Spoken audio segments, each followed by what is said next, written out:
Welcome Capricorn to your in-depth monthly horoscope for November 2023 for the Sun or the Ascendant. I'm going to give you some standout details to look out for, but please stay with me. I will explore in much greater depth all the ins and outs particularly relevant to your sign. Now, your ruling planet is Saturn. And Saturn has been retracing his steps since the middle of June in the retrograde. Well, I'm pleased to tell you that on the 4th, Saturn goes forwards. But Saturn is still going to make some very important connections to other planets this month. That's across the 9th to the 12th and also from around about the 21st through to the 25th. So a lot to share with you because Saturn is one of the big beasts of the celestial jungle. With year 2024 speeding towards us, if you order your year 2024 personal horoscope forecast now, I'll prepare the rest of year 2023 for you, free of charge. But also in my special package of 30% off, I'll prepare for you your character analysis report, your life roadmap. This will give you searing insights to understand the patterns that are played out in your life so far, but helping you to get a much more intimate understanding of how to work with these in a really adroit way. Please see the link beneath this video for more information. So Capricorn, as you make your way into November, there's actually quite a social vibe because the Sun, Mercury and Mars are all in your 11th house. This is where we network, connect. It's also where we try to aspire to our highest hopes. It can be about our long-term planning as well. It has a kind of Aquarius feel, but very much to do with those connections. But at the start of the month, the Sun is in an opposition with Jupiter, the planet of growth, and of course the greater benefit, the planet of fortune, which for you is in your 5th house, which is the part of the zodiac, which is very much to do with risk, can be to do with speculation, chance, but also to do with our social interactions.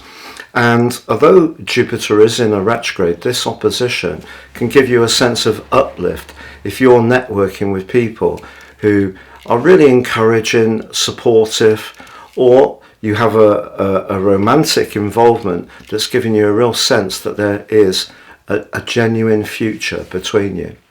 But also in the sign of Taurus is Uranus, which can be a much more disruptive influence, and that's in an opposition with Mercury in Scorpio. So here, Uranus, also like Jupiter in retrograde, creates a lot of electric energy. And that tension can also be productive because you can use it to push yourself to do some different things, be more experimental, Uranus, but your thinking can be excellent when it comes to how you're plotting your long-term plans. And maybe some fresh approaches, a little bit of innovation can also work wonders. It is possible, because of the polarity between these two signs, that something you want to do for yourself may need to in some ways be modified to deal with the collective that you exist within. But also at the start of the month there is an opposition between the lovely Venus and Neptune. Now Venus, like Jupiter and Uranus, is in a sister earth sign, the sign of Virgo, technically in its full, but for you in that magical opposition with Neptune. Someone's words or mode of expression can really capture your imagination in the first week of this month. It's an excellent time to go and watch a movie, embrace music, photography, anything creative that really sets your senses free can prove to be richly enjoyable, but also something that can bring just that little bit of indefinable magic to your social life, or perhaps also to a romance. But as I mentioned, on the 4th, Saturn starts to go forwards.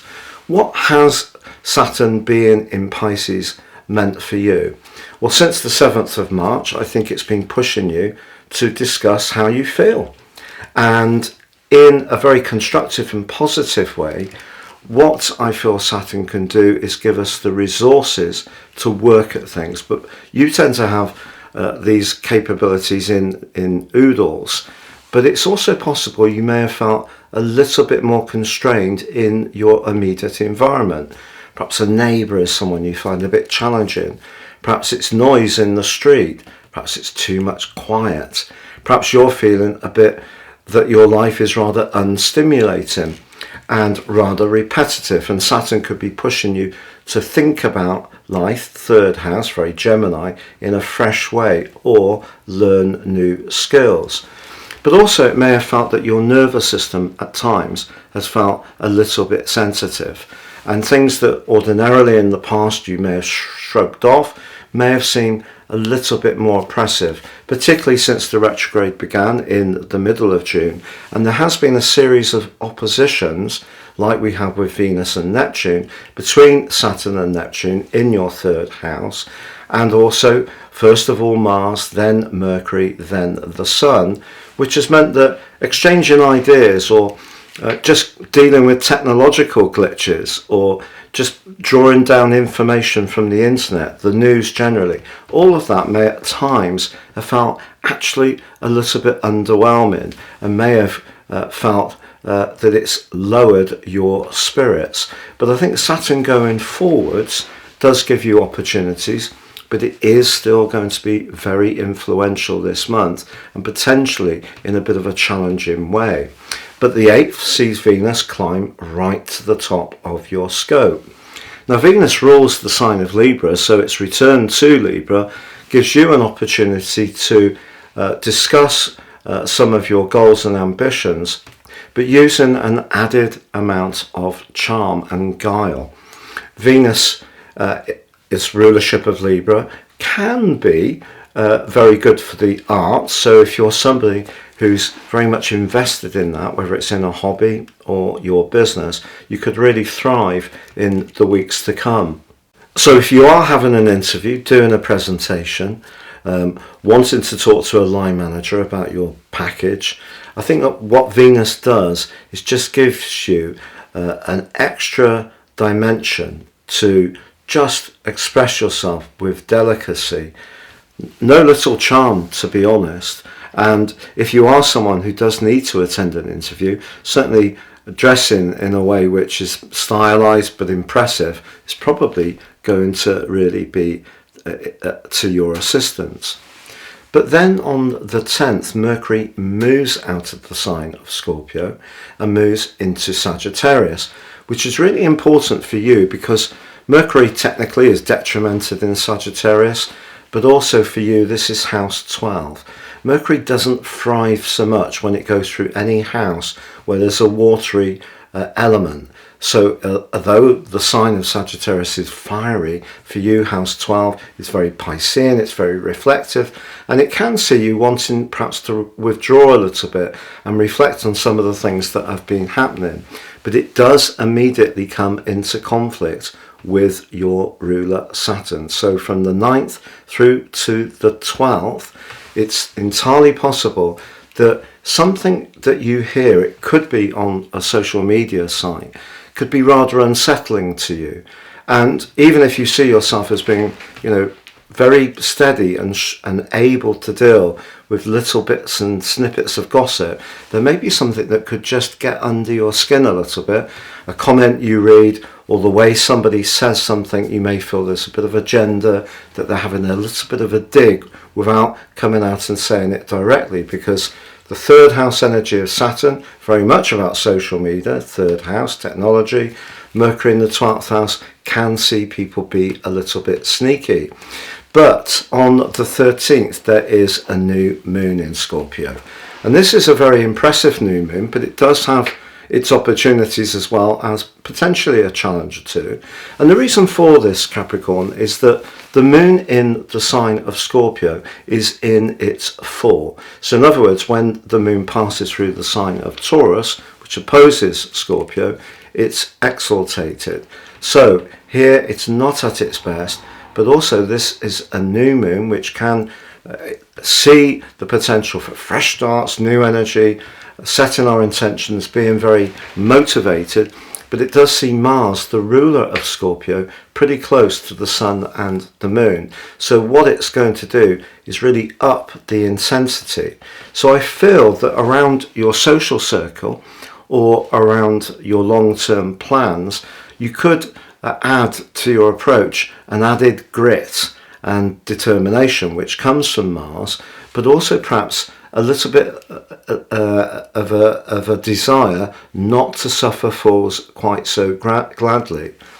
So if there are people in your circle that you're not really sure of, or you feel are a little bit of a drain, or perhaps maybe seek the limelight in a way that you don't really appreciate, that can be an issue in the following month. But from the 18th through to the 22nd, the Sun actually forges a terrific link with Pluto in your sign. And of course, Pluto is the modern ruler of Scorpio, so there's a mutual receptivity here. And what this is saying to you is that long-term plan linked to a situation where you feel right at the heart of things is sure to make you feel very motivated, and actually can really give you the opportunity to use a lot of drive and passion in a positive way. But the 22nd through to the 24th sees the Sun and Mars move into the sign of Sagittarius, but they're also squaring up with Saturn in that third house. So the fact that the Sun dives deep into your sector of reflection, but critically Mars goes into the 12th house for just over 6 weeks. Mars in the 12th house can be quite volatile, to be honest, and the sign of Sagittarius can be very unbridled in terms of the expression of emotion, particularly more negative emotions, because Sagittarius is a very outspoken sign. It's freedom loving, doesn't like to be restricted, and it's possible therefore that again, if you feel that there are some politics around certain associations, involvements, even a sports team or club or group that you belong to, it's something that I feel that you're going to become much less prepared to put up with. Also from the 25th to the 30th, Mercury then squares with Neptune. So that rather dreamy, drifting energy of Neptune, also in your third house, and can be distorting, links to Mercury in the most sensitive and amplifying part of your situation.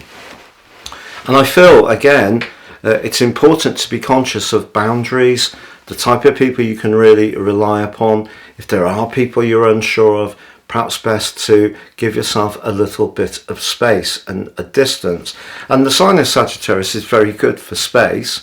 And in general, this collection of energies, particularly with the Sun in a conjunction with Mars, could see you ventilate some injustices that you've been feeling for some while in quite a fierce way. So if you feel someone hasn't been taking notice of how you've been feeling about something that's very important to you, the chances are that you will tell them in a very forthright way. The 27th sees a Gemini full moon, but it's a Gemini full moon that's T-squared by Saturn, and on the other side of the heavens, the Sun is close to Mars. So a very intense full moon brings the curtain down on this month. And for you, the 12th house energy of the Sun and Mars is in opposition to the 6th house energy in Gemini, and that's interrelating with the 3rd house energy in Saturn. I feel when it comes to obligations and responsibilities, particularly at work, if there are people who always assume that you'll sort out their dramas or their glitches or problems, this could be something that becomes quite intolerable to you if you feel they're never bothering to even attempt to solve the issue themselves. So a lot of frustration around injustices can boil to the surface as this month draws to a close and December begins. But let's think about the more constructive and positive dimensions of that 12th house stellium in Sagittarius. I think it's given you the opportunity to think about things that haven't been resolved in your inner world, perhaps to do with past issues, past experiences. If you've done that very Western thing of, you know, being very strong and toughing it out and pulling your socks up and keeping going and not process things, this is a very enriching opportunity to do precisely that. You could also speak to somebody that you trust a lot, or it may be that you'll decide to research some information on the spiritual domain or about the psychological sphere. If you do decide to have some counselling, for example, towards the end of this month or the early part of December, that could prove to be hugely constructive and help you to really let go of some things that may have been gripping you at the roots of your being for some while. The 12th house, very much about the culmination of our journey. So if there's a lot of stuff, a lot of debris that's built up that you've not expressed, this would be a great time to let it go, but also do some healing things towards the end of this month. You know, if you are an enthusiast for chiropractic, massage, reflexology, all the different disciplines that there are, I think these can be very good for you. And also a spa day with some trusted friends, where you can just chill out, really have some lovely pampering sessions. If you're someone who's very much into retreats, and giving yourself the time to meditate, again, this is something that you can really embrace strongly at the end of this month. Mindfulness is one of the big buzzwords of today.